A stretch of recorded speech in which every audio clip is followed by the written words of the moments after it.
Hello there, and welcome to this scruffy-looking Nerd Herders podcast. I am your host, Tyler, bringing you news on all things nerd and geek-related. This week, I've got some great news lined up for you. I have some Star Wars news, some Game of Thrones stuff, Apex Legends, and so much more. So, here we go. First up, I've got some housekeeping for you. So, in just under 1 month, less than 30 days, I will be at VisionCon in Springfield, Missouri, May 10th and 11th. I'm hoping to see a lot of you there. It's going to be super fun. They've got some games lined up. They've got some panels and stuff. Super fun. Great guests. I hope to see you there. In other news, I unfortunately had to postpone my guest interview due to needing a new phone line ran to my house. So I am without internet until after the first of the month. But she was extremely understanding, and I'm hoping to be able to schedule that interview with her again sometime after the first of the month. And lastly, if you randomly hear screams and stuff throughout the episode, do not be alarmed. No one is in danger. My fiance is just in the other room watching Scream, so just a heads up. Now it's time for some news. First up, on the Gaming Report, former Infinity Ward president and the co-founder of Respawn Entertainment, Jason West, has joined Epic Games. According to an Epic spokesperson, West is quote-unquote contributing to Epic's development efforts. West co-founded Infinity Ward with Vince Zampella and Grant Collier in 2002. That team created the original Call of Duty series and the popular Modern Warfare iterations, but West and Zampella were fired from the studio by parent company Activision in 2010. The two later formed Respawn Entertainment, known for Titanfall and most recently Apex Legends, where Zampella still works. West retired back in 2013 for unspecified family issues. It is not known at this time what projects West is currently working on at Epic Games, but if his track record has any indication, it'll probably be something pretty exciting. Speaking of Apex Legends, it is arguably one of the most successful Battle Royale games that has launched recently. Fortnite took months to build up its community and Twitch presence, as did PUBG, and PUBG's definitely floundered, and Fortnite has kind of tapered off with how many people are actually playing it and watching it on Twitch. But Apex Legends shot to the number one spot within its first day. In the first month of its release, 50 million people downloaded the game. At launch, the game had a lot to offer its player base with accessibility features and quality of life improvements that made the game more appealing than its competition in the Battle Royale genre. But since then, Apex has pretty much floundered and flatlined. While minor bugs are a part of any game patch, shit happens, we get it. But the latest patch for Apex reset players' account progress as soon as they would log in. Players lost their skins, their stats, and all their currency other than their Apex coins. Respawn later shut down the servers and issued a new patch that would revert the lost progress just a few hours after the fact. But it still left a pretty bad taste in players' mouths. Some just didn't return to play the game. They just completely removed it, deleted it. The majority of comments that I've seen in regards to their patches are that they just don't bring anything new to the table or that they don't improve the game in any remarkable way. 2 months after release, there has only been one new character and one new gun added to the game, while Fortnite had 3 major balance changes, reworked the vending machines, and added a new vehicle along with fixing animations in just one patch, their most recent patch. That's all the stuff they worked into it. But while this may seem like an out-of-touch developer, Respawn has gone on record saying that they don't want to change Apex all that much, or all that often. Rather than flipping the meta by constantly nerfing and buffing items and characters, the developer would rather release carefully balanced and well-tested patches. That's respectable. I can respect that. But with infrequent updates and new stuff in the game, it's definitely caused and will continue to cause a decline in Twitch viewing of the game and player base. Another issue with the game has been the introduction of the Battle Pass, which could have been Respawn's opportunity to showcase some new exciting stuff. But the cosmetics weren't what the majority of the player base had actually wanted. What made an even bigger slap into the face of the players was that each reward required so much of a grind for XP that players were just exhausted trying to obtain them. While these issues, like I said, seem like they would be completely game-breaking, it's actually kind of normal. These things aren't what you would hear about with Fortnite or PUBG, because they didn't have 50 million players in their first few months. As time passes, though, Respawn will be able to find what works, and it should be able to help them be more consistent with their improvements. So, this weekend is Star Wars Celebration. I didn't dare forget, so I'll be discussing some of those topics, which leads me to my last two topics on the gaming report. The first being ILMX Lab unveiling the trailer for Star Wars Vader Immortal, giving the first look at gameplay and story for the much anticipated VR experience that they're working on with Oculus. This VR title will be a 3-episode game telling a new story written by David S. Goyer. Players will take on the role of a smuggler pulled from hyperspace near Mustafar, where they come into contact with Vader himself. While most details aren't quite clear, it seems that players will be able to wield a lightsaber and even duel against Vader at some point. Pretty badass. So one thing that stands out for me personally with this title is that it isn't just a VR movie that you can interact with at times, like most VR games are. This is a fully fledged interactive experience, which parts of the trailer show the players using tools and even scaling the side of Vader's citadel. They've said that the first episode of the title will take around 45 minutes to an hour to play through, but the game will also have a standalone lightsaber dojo mode for open-ended gameplay. Vader Immortal Episode 1 is set to release later in the year on Oculus Quest as well as Oculus Rift. No exact pricing or release date has been announced yet. Most importantly, closing out the gaming report is Star Wars Jedi Fallen Order, which, first of all, that is an extremely long game title. It's like a Fall Out Boy or Panic at the Disco song title or some shit. Anyway, EA and Respawn will unveil their new adventure game at Celebration this Saturday, April 13th, which is tomorrow as of recording this segment, at 1:30 p.m. Central Time. So if you're listening to this the day it releases, it'll be today at 1:30 Central Time. EA and Respawn started teasing the game on Tuesday, tweeting out a piece of art which included an extremely damaged looking lightsaber. It looked like the handle part of it looked like possibly a double bladed lightsaber that got split in half or something. I'm not sure, but it was resting on a stone surface, and a pair of circular runes are carved into the stone underneath the saber, and a warning came across that stated, quote, "Don't stand out," which that likely ties into the story, which will follow a Jedi Padawan who survived the Order 66 massacre. The Jedi in Fallen Order will likely have to be covert and keep their identity a secret in order to survive. So maybe anticipate some Splinter Cell-esque gameplay, maybe possibly like Assassin's Creed. If they were to do like an Assassin's Creed Odyssey kind of game with Star Wars, I think that would be pretty dope. But it was also confirmed by, I believe it was a rep from EA, that there will not be any microtransactions or multiplayer in Jedi Fallen Order, which I think this is kind of EA trying their hardest to course correct after their blunders recently, most importantly with the Star Wars license that they have the rights to. So we'll find out this Saturday at 1:30 Central Time for sure what's going on with Star Wars Jedi Fallen Order.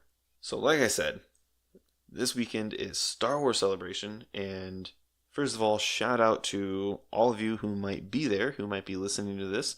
I hope you are. That would be pretty rad. But shout out to all you guys. It looks like a blast. I've been checking out Star Wars Explains Instagram stories. I've got a couple buddies who are there with the 501st and like cosplaying and stuff like that. And they're like snapping pics of them and stuff like that. Super cool. I wish I could be there, but maybe next year. So there is definitely a bright center of the universe this week, as I said, and that is Chicago, Illinois. So we got to see the first teaser trailer for Star Wars Episode 9 today. and its official title being The Rise of Skywalker. During the episode 9 panel today, Daisy Ridley confirmed that Luke's lightsaber, quote-unquote, lived. And we now know why she was able to be so open about that, because his lightsaber is one of the first things that you see in the trailer. We got to see Kylo's shattered helmet being repaired with a vibrant red material, highlighting the cracks in his helmet, which I've always kind of took his helmet as a metaphor of himself. He was trying to hide himself in The Force Awakens behind his helmet and trying to pretend to be like his grandfather, like Vader. And then in The Last Jedi, Snoke, tells him, quit hiding behind that. Quit being that. Quit trying to be something else than what you are. And then he, shatters it and destroys it. And he's very fragile, his, how all that, yeah. So anyway, I've always kind of seen it as a comparable type thing with how Kylo is. And we got to see Lando, which we knew Billy D. Williams was coming back, but this is our first official look at him. There was that leak a couple weeks ago, a month ago or so. I think I covered it in an episode, but there was a leak and that was part of it. But this is the first official look at Lando. We got to see some concept art, and on the panel we got to see a still shot of him in the costume. He's in sporting that yellow shirt scarf combo, similar to what we saw of Donald Glover's version of Lando Calrissian. So, and he's got his cape. He's still sporting the cape. And we got to see him in the cockpit of the Millennium Falcon with Chewie and jumping in the light speed. Super cool. And during the panel, Abrams expanded on the topic of Leia and her presence in Episode 9 without the use of CGI. And he stated that production decided to work around footage from The Force Awakens that had been left in the cutting room. So there's a scene in the teaser where her and Rey embrace into a hug, and so that's most definitely probably something that was cut from The Force Awakens probably after Han had died. I just thought it was very interesting, and I thought it was very respectful of them to, because he was straight up, he's like, me and Kathleen Kennedy, we're both just like, yeah, no, we're not going to be doing any CGI with her or about her or of her in this movie. So I thought that was very respectful. I thought that was really cool. But then he went on to say that this film is an adventure that the group goes on together, adding that he was most excited for fans to see Finn, Poe, Rey, and Rose all in the same place. This is the first time, at the end of The Last Jedi, they were all together on the Millennium Falcon and they were escaping. And, that was our first glimpse of them together as a team. And so it'll be interesting to see them and their dynamic in Episode 9. So I'm pretty excited about that as well.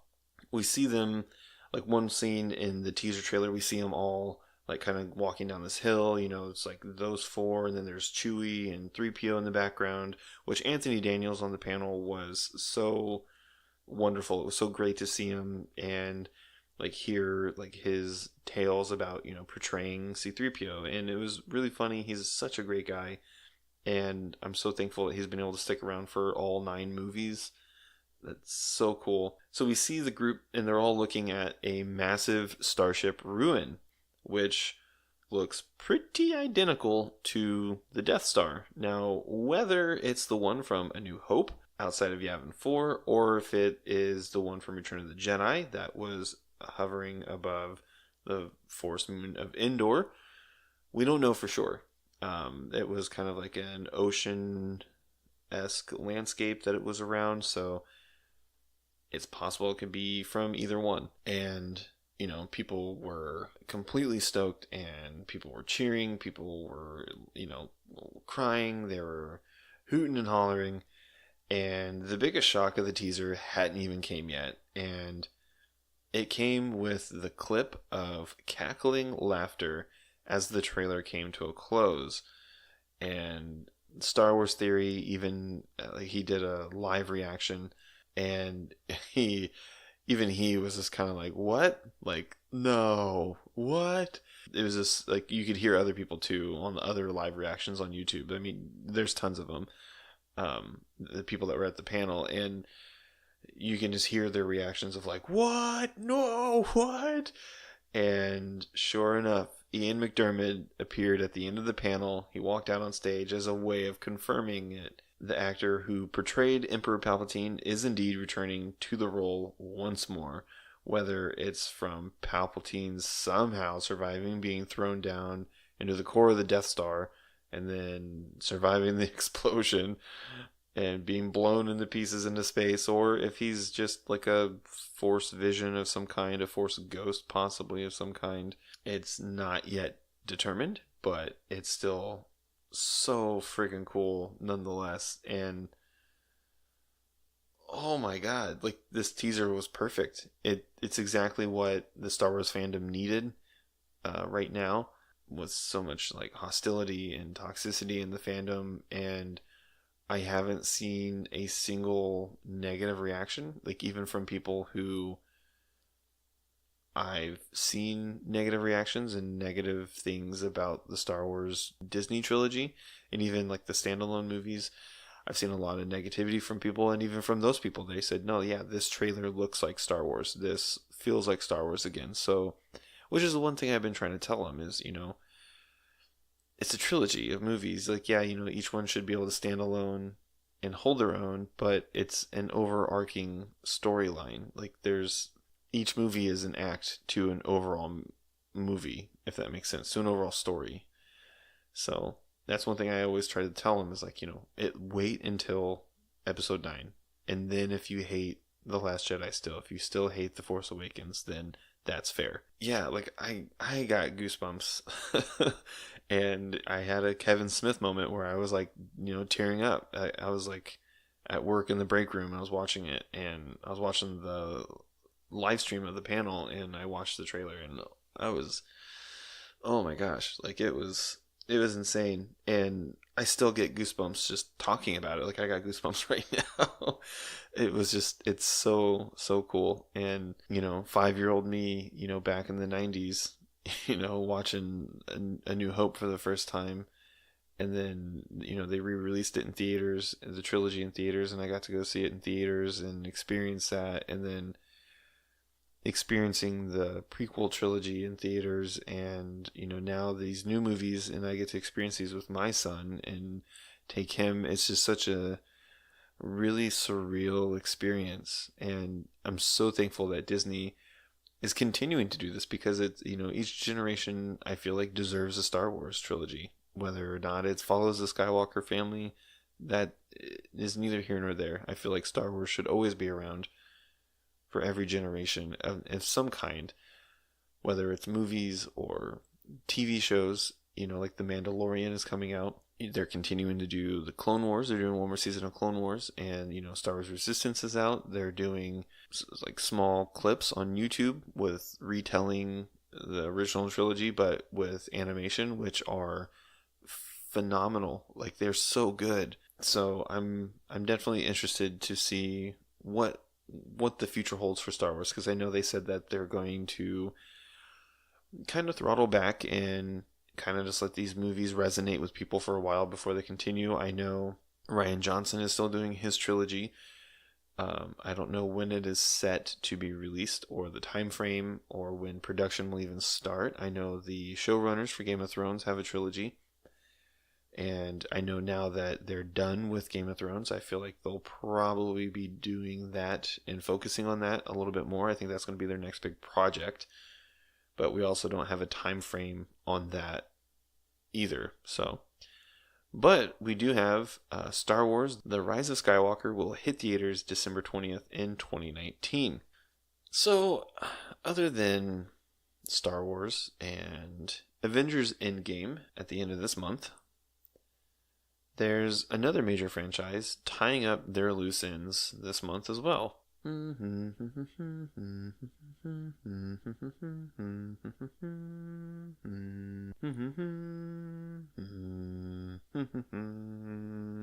That's right, Game of Thrones. After almost 70 hours and almost a decade the show is coming to an end with its final season. My fiance and I have been rewatching to catch back up again as a refresher, and I don't feel like we've made it that far. We're only almost to season 4. But if you don't want to sit through 67 episodes to catch all the way back up, or if you've never seen it and you just want a quick recap before the season starts so you can kind of have a general idea of what's going on, I have put together a list of 5 episodes that are essential, that you will absolutely have to watch to understand most of, or the majority of, what is going on in the final season. So first, season 1, episode 1, Winter is Coming. Definitely important, because to be able to see the ending, you need to be able to know where it all began, and that this episode is a definite, and you should pay attention to the prologue, Ned and Robert in the crypt at Winterfell, and character introductions. And the second would be season 5, episode 8. It's kind of a jump. There's 4 seasons of jumping through the first pick and the second one, but this one is called Hard Home, and this episode is badass. I don't know how else to explain it or how to describe it, but this episode, it hits. This episode is great, and more importantly, because you should pay attention to how the walkers fight, how the dead fight, and what a war against them will look like. This is a small scale war against the dead, so this will give you an idea of what to expect in the final season now that winter is here. So the third pick will be season 6, episode 5, titled The Door. I won't go too much spoiler stuff, but this one is very important to pay attention to the Night King's origin story and how he can find Bran. Bran has special abilities. The Night King also has very special abilities. And fourth pick is season 5, episode 10, The Winds of Winter. This is a very important episode because it gives you an idea of how Cersei is becoming completely unstable and just losing her mind. Dany is setting sail to Westeros, finally. The actual parents of Jon Snow. And then the final pick is season 7, episode 7, and it is titled The Dragon and the Wolf. This is important because it has the meeting between both sides of the conflict of Dany's army and Cersei, and very important to see the Night King tear down the wall that the Night's Watch has been posted on for over a century. And you find out a definite, this is who Jon Snow's parents are. So my fiance both, Andrea and I, were both extremely excited for this final season, and we can't wait to be able to watch it. And I personally can't wait to see how the Game of Thrones will play out, because we all know Cersei is a conniving, lying bitch. And she's friggin' nuts. She's lost it. So I'm excited. That starts this weekend, this Sunday, I believe. Yeah, it's this Sunday. The final season. And I don't know if I can handle it. So, there you go. That was my definitive 5 episodes for if you are a casual watcher, if you've only seen a couple episodes with, some friends or your significant others, and you're just not really that into the show, but you want to continue to watch it with them, but you want to kind of know what's going on. Those are my definitive watch those episodes. And lastly, I wanted to mention this last thing because I personally thought it was pretty neat. I thought it was interesting. D&D Beyond had a dev update, and Adam Bradford presented data on the most used Dungeons & Dragons spells. Keep in mind, these are ones that are only being tracked on D&D Beyond, which is their the official app of Dungeons & Dragons and character player sheets and stuff like that. So this is data only being mined from that. So this doesn't take into account people playing with pen and paper. The top 10 spells overall, going from least used to the most, are number 10, Sleep. Number 9, Hold Person. 8, Shield of Faith. 7, Thunder Wave. 6, Magic Missile. 5, Charm Person. 4 is Shield. 3 is Detect Magic. 2 is Healing Word. And number 1 is Cure Wounds. Find it interesting, but almost kind of not really surprising that the majority of the spells used are healing spells. I thought that was interesting, but like I said, not surprising at all, because healing spells are extremely vital and important to any party being built of some kind, whether it's a cleric or a druid. But I was actually really surprised to see Shield of Faith. I know that was something that Adam had mentioned in his dev update, but it really was interesting. I wasn't expecting that at all. Which leads me to my question: what, if you do play D&D, what you think your most commonly used spells or cantrips are? I didn't cover the cantrips one because there's just so many cantrips and so many good ones that I didn't really think that it was important to have a top 10 for that. But what are your most used, like, top 5 spells or cantrips? Let me know in the comment. So, this concludes this episode of the Scruffy Looking Nerd Herders. So, first off, thank you so much for your support and for listening all the way to the end. I appreciate that so much. Please, if you like what you have heard, be sure to like, follow, subscribe, review, all that good stuff. And be sure to share this with your friends, because I'm sure there's many different topics that I cover. There's something that they will find enjoyable, or at least, at the very least, interesting. So if they try to say, like, oh, well, I don't have an iPhone, just say, well, he's on Spotify, it's on Stitcher, it's on Podbean, it's on YouTube. There's so many ways to listen. So be sure to follow me on Facebook, Twitter, and Instagram for all updates at SLNH Podcast. And be sure to pick up some merch. There's a link in the description. Right now I only have one design, and I'm hoping soon I can crank out a couple more and get some variety in the shop, and maybe it'll be something you like.